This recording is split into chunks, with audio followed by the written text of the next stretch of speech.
All right, today we're going to tear into a video that's part game show, part wild psychological test.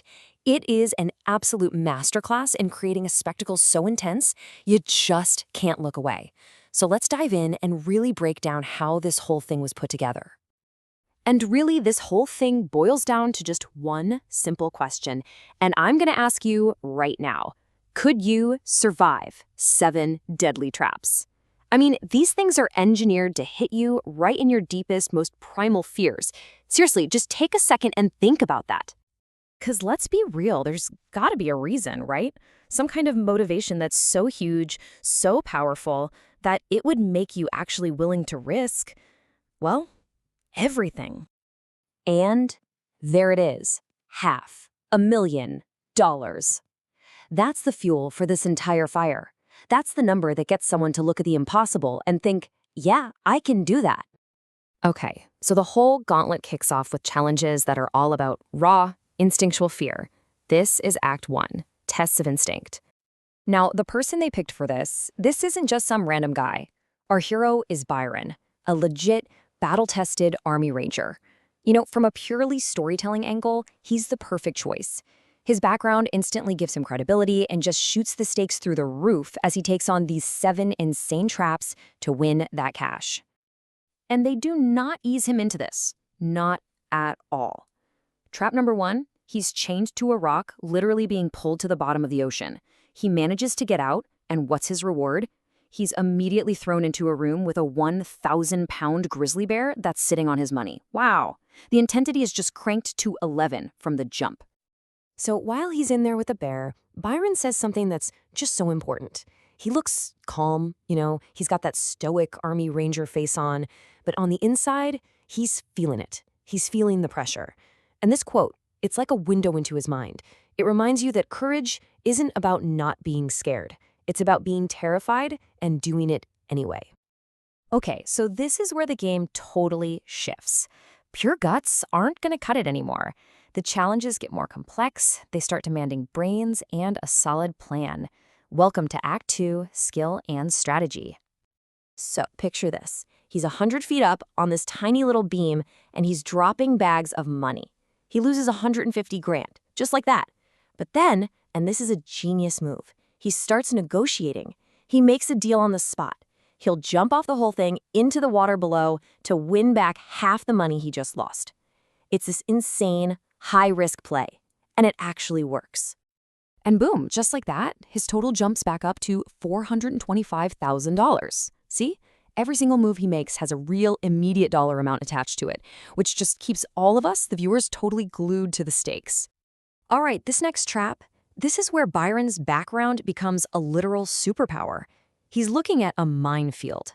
But for him, this isn't some TV game. He has real experience with IEDs, with roadside bombs, from his time in the military. And this is that perfect moment where the story of the challenge clicks perfectly with the story of its hero. So he doesn't just start guessing. No way. He has a plan. He uses these little remote-controlled cars with no money in them as scouts just to map out a safe path. He even makes a smart sacrifice, sending one car with a little bit of cash, just $25K, to test the route. And only then, after he knows the path is clear, does he send the main car with the 400 grand through. He basically turned a game of pure luck into a military op. All right, we're shifting gears again. We've moved from pure instinct to strategy, and now it's about pure, brutal endurance, both physical and mental. This is where people break. This is Act 3, the ordeal of endurance. I mean, this is straight out of a nightmare. He's sealed inside a coffin and then buried alive under a huge pile of dirt. And as if that's not enough pressure, there's a literal ticking clock. His money is on a conveyor belt inching its way towards a furnace. So every single second he's stuck in that box, more of his winnings are just going up in smoke. By the time he finally manages to hack his way out, his total is dropped to $384,000. The cost of every challenge is real, and that number just keeps on ticking down. Okay, next up is a tower climb. And this is a total gut check, a real test of character. He has to haul all of his money. We're talking 200 pounds of cash up a 60-foot tower. Now, he's got a choice. He can leave some of it behind, make the climb way easier, and guarantee he walks away with something. Or he can risk everything, try to carry every single pound up there and go for the whole shebang. So what would you do? Play it safe or go all in? Byron, he doesn't even hesitate for a second. And that one decision tells you everything about this guy's mindset. He's not here for a participation trophy. He is here to win. For him, it is all or nothing. And you know what? He does it. He makes it to the top with every last dollar. And that brings us to the grand finale, the last trap. Everything he's worked for is on the line. Get ready for the final fiery blast. So the goal sounds simple, almost deceptively so. Protect the money from a gigantic bomb. That's it.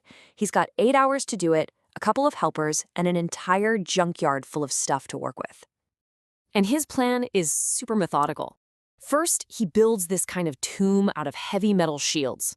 Then, he finds an old refrigerator to put the money in for insulation, which is kind of like that old Indiana Jones movie, right? Everything looks solid, like it's totally bomb-proof. But then, in the final hour, he does something that makes no sense. He puts a huge, extremely flammable fiberglass boat right on top of the whole thing. It's such a weird choice, but for us watching, it just ramps up the suspense like crazy. So right before the explosion, with his family there watching him, Byron kind of reflects on this whole insane journey. And he says, you can't have bravery and courage without fear. And man, that just perfectly sums up everything he's been through. The bomb goes off. It's a massive explosion, fire everywhere, and after a super tense moment, they dig the fridge out of all that wreckage. They pull the door open, and the money, it's perfect, untouched. He actually did it. Byron wins. It's just an incredible win. But it does leave you with this bigger question, right? About this kind of entertainment. When we watch these huge spectacles, things that are designed to feel like life or death, are we really rooting for the person to win, or are we just rooting to see the show?